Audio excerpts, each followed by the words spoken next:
My colleagues, presidents of political parties who are present,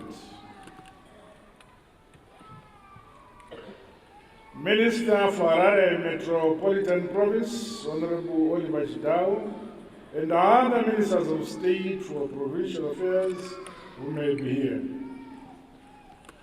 Government ministers who are here, honorable members of parliament, service chiefs, if any, may be here.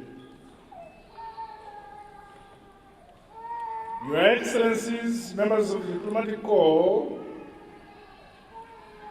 members of the National Chiefs Council who may be here, members of the Zimbabwe Council of Churches and leaders of other religious denominations who may be present, the Islamic Society of Zimbabwe, senior government officials, captains of industry and commerce, representatives from civil society organizations who may be here, fellow Zimbabweans and comrades and friends. It is my singular honor and privilege to welcome you all to this wonderful occasion as we witness the historic launch of our political actors dialogue. This marks a significant landmark in the history of our great nation under the Second Republic and is unique in many ways, being the first of its kind for Zimbabwe.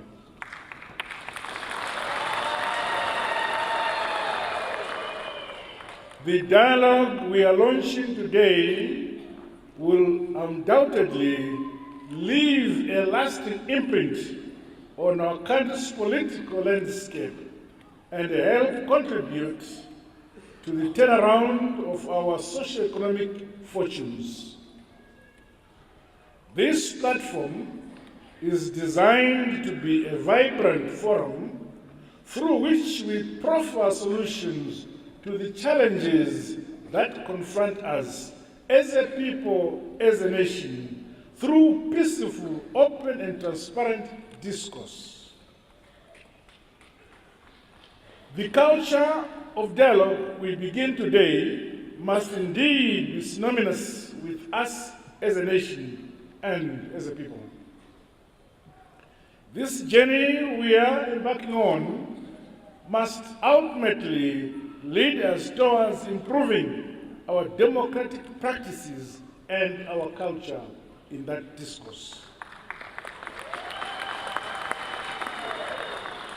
It must also lead us to a stage where we can compete and cooperate, always informed and guided by our national interests as a people.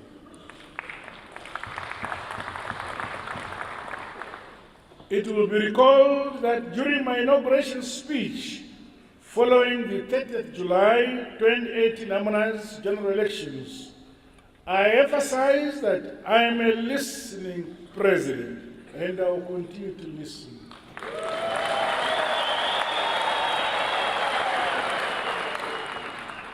That pronouncement meant that I am committed to reach out to all stakeholders from every corner of the country who are willing to join hands in the rebuilding of our great country, Zimbabwe.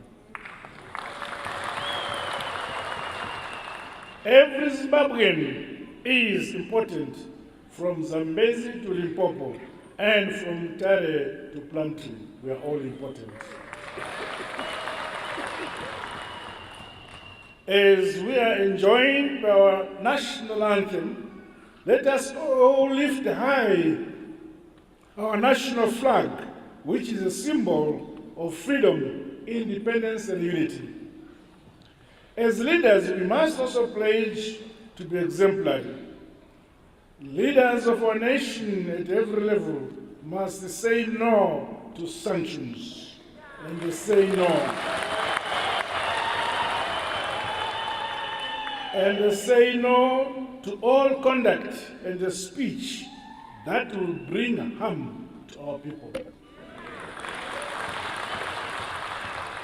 It is when there is unity that God will command more blessings upon our land. The vast potential that this country possesses through its rich natural and human capital endowments need to be harnessed by all of us working together as we seek to accelerate the achievement of Vision 2030 towards attaining upper middle income status for our country.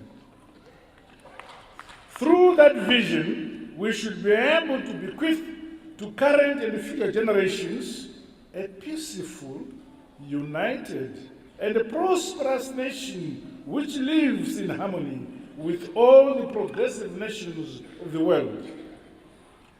Dialogue like charity begins at home and will enable us to speak with one voice as the re-engagement and engagement with other nations gathers pace. Fellow Zimbabweans, distinguished guests, comrades and friends, history has proved that in order for a nation to meaningfully pursue its reform and transformation agenda, the energy that comes with electioneering must of necessity be redirected to issues of national development over the period leading to the next election. It does not serve any purpose to continue in an election mode when citizens are yearning for socio-economic transformation and development. The success of the Transitional Stabilization Program, and indeed the success of the 5-year plans which will follow after 2020, requires that we harness our collective competencies and abilities for national progress and prosperity. I was happy when my colleague leaders actually articulated this view far much more than I can do. We must close ranks. We must communicate. We must cooperate. We must build trust and instill hope among our fellow countrymen as leaders. To that end, I'm grateful to my colleague, presidents of political parties, and our dialogue co-conveners for exercising their minds in coming up with a code of conduct for dialogue participants. Essentially, the code emphasizes political tolerance and prohibits violence or the threat of the use of violence on fellow citizens, as well as irresponsible utterances by any political leader. At the end of my address, I shall request, this has been done, our co-conveners to lead the process of appending our signatures of the Code of Conduct as principles. This has now been done. The Code draws its content mainly from what I would term the covenant, which bound us as contestants to uphold peace over the period leading to last year's harmonized general elections. In a clear testimony of our mature democracy, those among you who were in the country can attest to the unprecedented tranquility that prevailed in all corners of our great nation ahead of the watershed elections of last year. The code shall be binding on the leaders, their officials and supporters alike, in the observance of responsible conduct as we cascade the dialogue to provinces and districts and wards. I want to take this opportunity to inform this gathering that the cascading of dialogue to the provinces is very much in consonance with the provisions for devolution as enshrined in our Constitution, Chapter 14, Section 264. The objectives of devolution are, and I quote, to give powers of local governance to the people and enhance their participation in the exercise of the powers of the state and in making decisions that affect them, and to preserve and foster the peace, national unity, indivisibility of Zimbabwe, end of quote.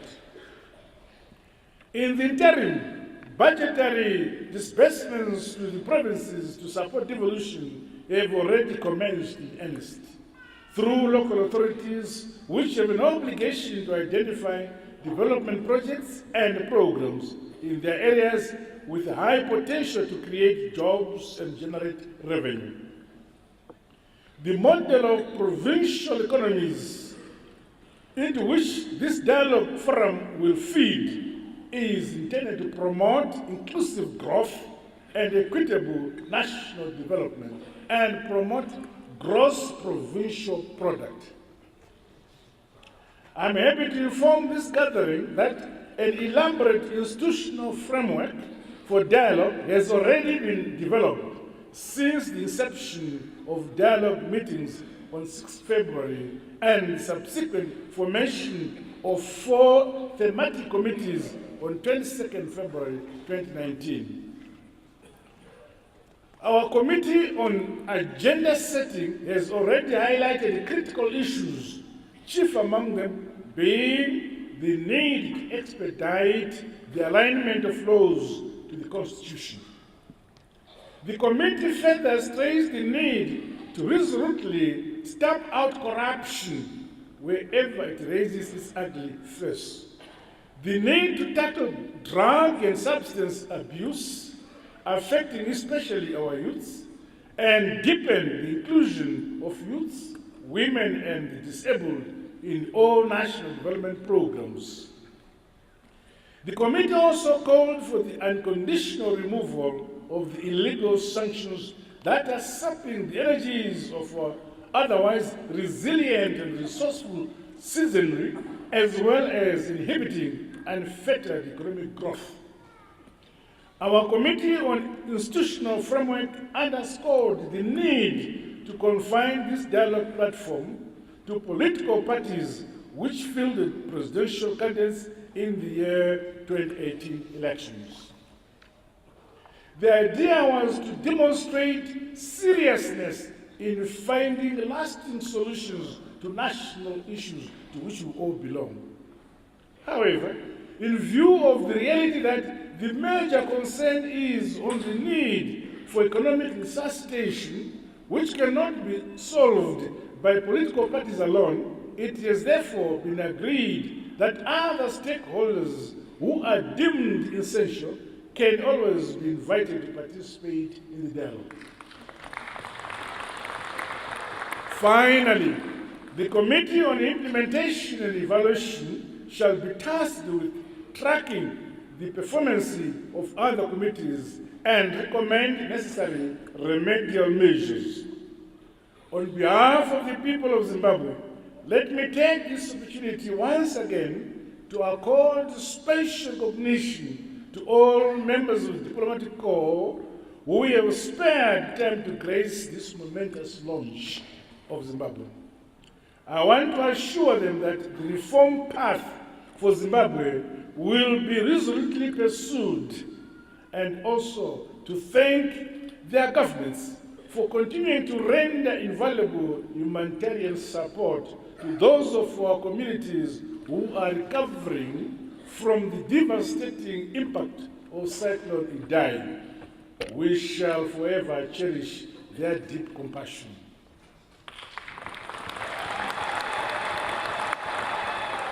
Fellow Zimbabweans, distinguished guests, ladies and gentlemen, comrades and friends, let us all come to the big tent of unity, this tent of dialogue.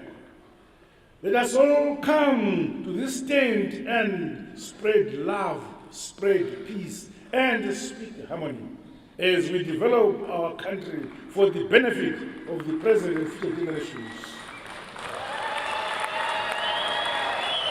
I particularly want to appeal to our brothers and sisters from the media to play a constructive role in our dialogue, nation building, and other critical national processes. In all mature democracies the world over, the media is a critical partner in national building, not in destruction. The media must therefore resist the temptation to be a vehicle for sowing seeds of division and despondency among the people.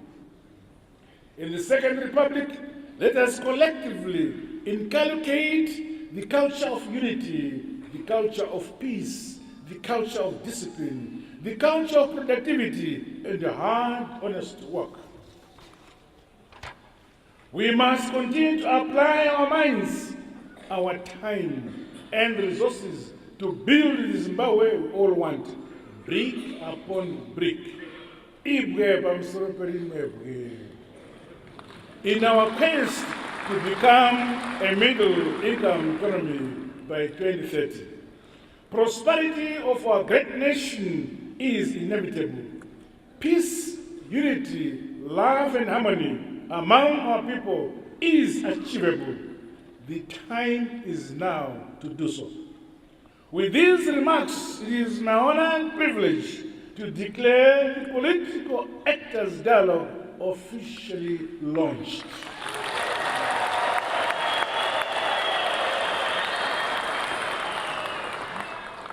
God bless you all.